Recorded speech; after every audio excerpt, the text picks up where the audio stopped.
Bonjour,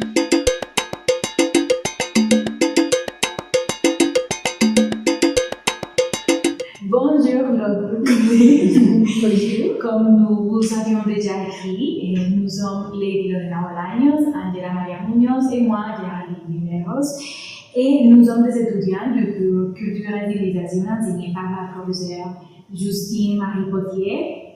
Et l'objectif de cet entretien est de connaître les différences entre la culture française et la culture de la Colombie. Et alors, dû au fait que vous êtes française et que vous habitez ici en Colombie, et on vous posera quelques questions. Et la première, c'est depuis combien de temps êtes-vous en Colombie? Depuis 14 ans. Depuis 14 ans.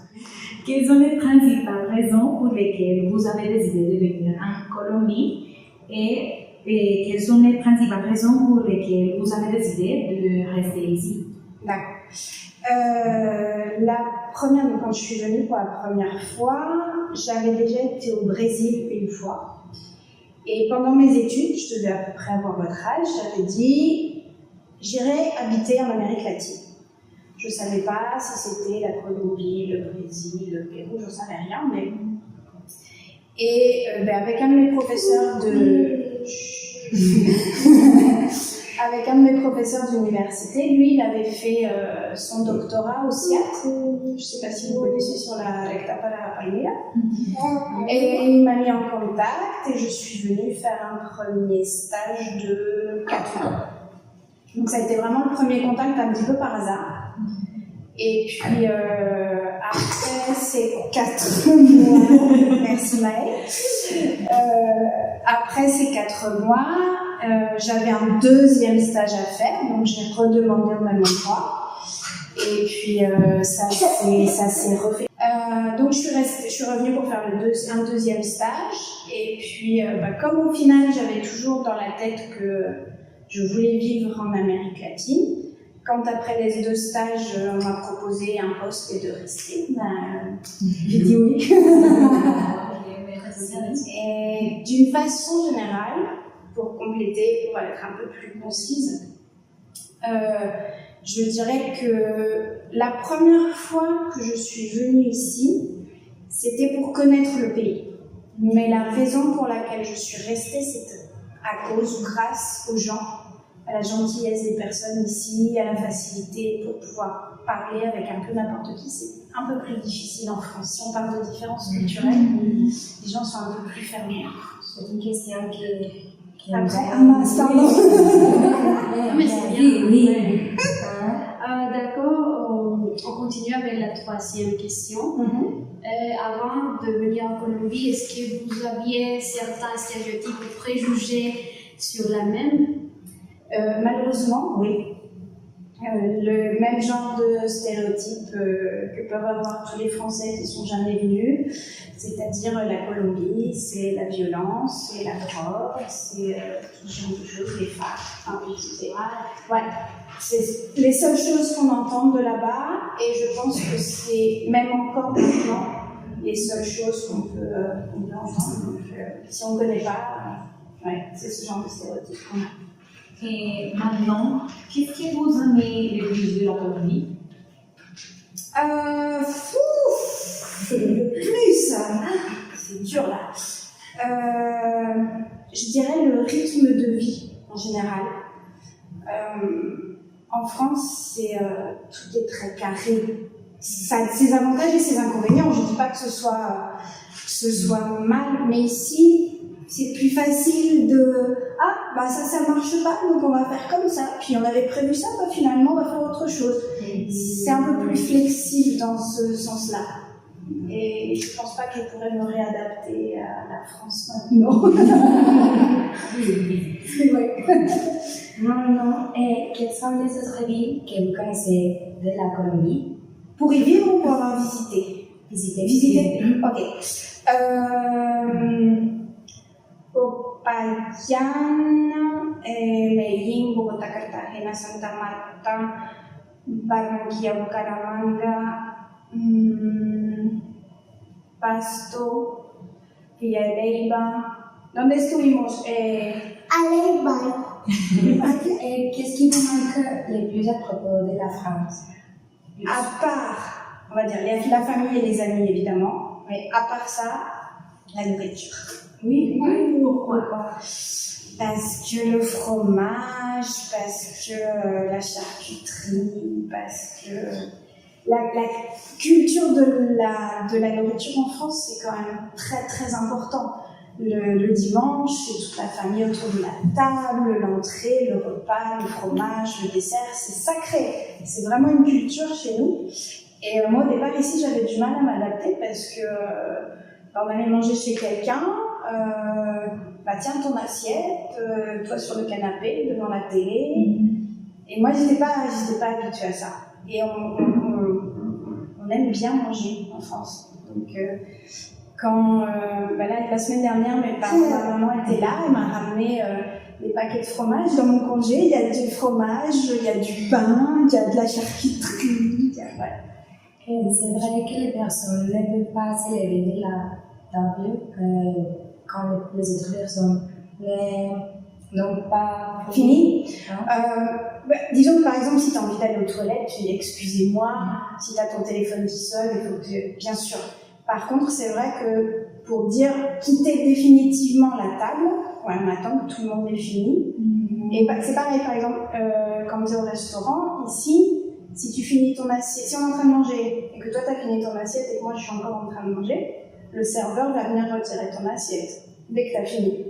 En France, non, il va attendre que tout le monde ait fini pour retirer les assiettes de tout le monde à la fois. C'est des petites différences comme ça. Ok. Et oui, à votre avis, comment décririez-vous la personnalité des habitants de Cali? Joyeux.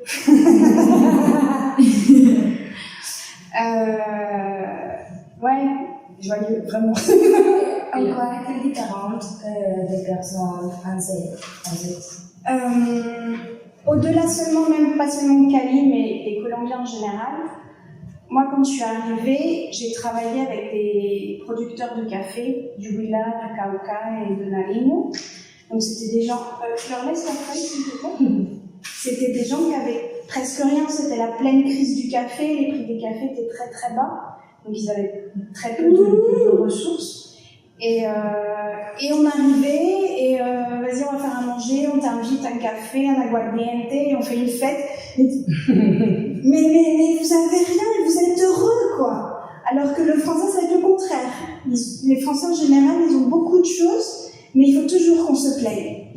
Le français, s'il ne se plaint pas, c'est qu'il y a un problème. Il fait beau, il fait trop chaud, il pleut, il y a trop de pluie, il fait froid, il fait trop froid, il y a toujours un problème pour eux. Alors qu'ici, les gens, ils ont plus de joie de vivre à l'intérieur. C'est trop bon. Et quel type de nourriture aimez-vous ici en Colombie? Qu'est-ce qu'on aime? La première fois que j'ai mangé une arepa, c'était des arepas blanches, sans queso, sans rien. Mais on est en train de manger du papier, en fait. Et non, maintenant, non, arepa con queso, con de choclo, et la yuca, el sancocho. Et par La exemple, fruta. vous aimez les fruits? Oui, les fruits, ouais. La diversité. Alors, il y a quelques fruits, mais vraiment quelques-uns qui vont certainement avoir un meilleur goût en France. Le melon, la pêche, c'est des choses qui vont avoir plus de sucre, avoir plus de goût. Mais alors, tout le reste, le guanabana, papaya. Ouais. On n'est pas habitué, nous, à prendre un ananas et à le manger comme ça. Les ananas, c'est en boîte. C'est pas bon, les ananas en boîte. D'accord. On va changer un peu le thème, le sujet, ouais. Et par rapport à l'éducation en Colombie, est-ce que vous pensez qu'il y a des grandes différences avec la France? Par exemple, laquelle vous a-t-elle le plus marqué? Ok.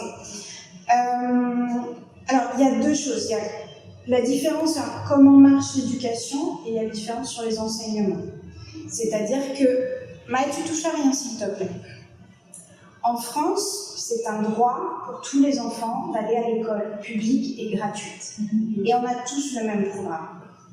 Alors qu'ici, il y a quand même une histoire monétaire qui est différente, que tu sais que tu vas avoir une éducation qui va être différente que si tu viens de tel quartier ou de tel quartier, et si tu as l'argent, ton argent est dans l'éducation. Ça, c'est une première différence qui est assez choquante et j'ai encore maintenant du mal à m'y habituer. Après, la différence au niveau des programmes, je pense que ça vient de mon travail, mais moi je travaille pour un programme de master à distance et je travaille sur des thèses de master. Donc mon travail c'est de lire des thèses toute la journée presque. Merci Maë. Et donc dans ce travail je suis confrontée à voir si les gens... Donc en fait je suis amenée à voir comment les gens écrivent. Et j'ai des étudiants de toute l'Amérique latine, du Mexique, de la Colombie, de l'Équateur. Et en général, la plupart des étudiants, qui sont quand même des étudiants qui ont un niveau postgrado, ne savent pas bien écrire. J'ai des textes où il n'y a pas de verbe au milieu, j'ai des phrases qui ne sont pas organisées, j'ai des discours. Il y a une idée qui est là, après on la reprend ici. Et je pense qu'on en a déjà parlé avec Justine. Vous n'avez pas, au collège, on ne vous apprend pas à rédiger un truc, introduction, idée 1, idée 2, conclusion. Et mine de rien, moi, c'est quelque chose qui dit, non, soit à l'université, tu dois savoir comment tu mets un verbe dans une phrase. Sinon, la phrase, elle n'a pas de sens. Je pense que c'est vraiment très spécifique par rapport à mon travail, mais c'est quelque chose qui est assez frappant. D'accord, et dans le domaine du travail, comment a été votre adaptation au marché et si vous pensez qu'il y a les mêmes opportunités, par exemple, dans votre profession?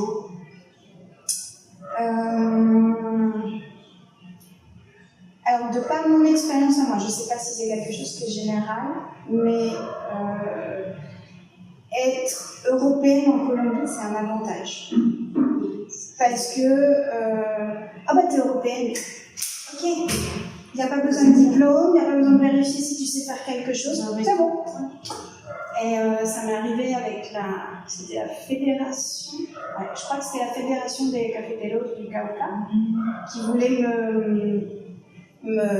m'embaucher pour travailler. C'était quoi? C'était pour rechercher des fonds. Donc voilà, tu es européenne, donc tu connais la communauté européenne, donc tu sais comment est-ce qu'on peut chercher des fonds, donc on va t'embaucher.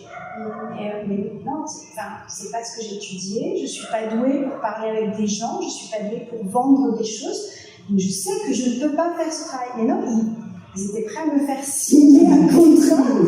Non, c'est pas possible. Et finalement, la dernière question, c'est envisagez-vous retourner dans votre pays et pour habiter là-bas ou vous pensez rester ici en Colombie? Non, je ne l'envisage pas. J'ai essayé et j'y suis restée 10 mois. Et je n'ai pas resté. Les personnes étrangères pensent qu'ils parlent beaucoup, que les Colombiens ou les personnes d'Amérique latine parlent beaucoup. Mais je ne sais pas, je pense que c'est une chose bonne, mais je ne sais pas qu'est-ce que... Plus que dire ils parlent beaucoup, c'est que les gens sont plus ouverts pour parler. C'est-à-dire que tu vas monter dans le bus, enfin moi surtout maintenant qu'il y en a, tu montes dans le bus, tan linda, ¿cuántos años tienes? Blablabla. Yo tengo una nieta. Et t'as passé 10 minutes dans le bus et tu sais la vie de la grand-mère qui est à côté de toi. Mais même avant de l'avoir, moi je partais avec mon sac à dos et je partais en Équateur, tu montais dans le bus, c'était pareil, tu discutais, Ikea, c'est tatata. L'importance pour les autres. Oui, voilà, c'est tout à fait ça. Alors que en France, tu rentres dans le bus et t'as tout le monde comme ça. Moi j'en ai marre, il y a des embouteillages, il fait froid. Et vous allez dire quelque chose et ils ont compris. Ouais, les gens ont peur. Ouais, surtout maintenant, c'est la situation économique, c'est pas terrible. Ils ont peur que, je sais pas, tu vas les attaquer ou les voler, enfin... mais ici aussi, mais ça n'empêche pas de parler quand même. Mais ça a été tout. Merci pour avoir répondu à nos questions. Avec plaisir. J'espère que ça va avoir un résultat. Merci beaucoup. Merci Marie. Vous passerez le bonjour à Tata Juju. Tu vas dire un petit coucou à Tata Juju. Tata Juju, elle va te voir. Coucou Tata Juju.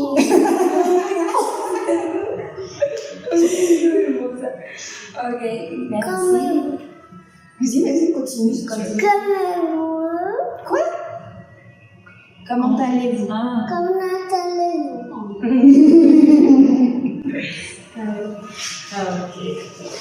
Merci. Eh bien, de rien. À tous.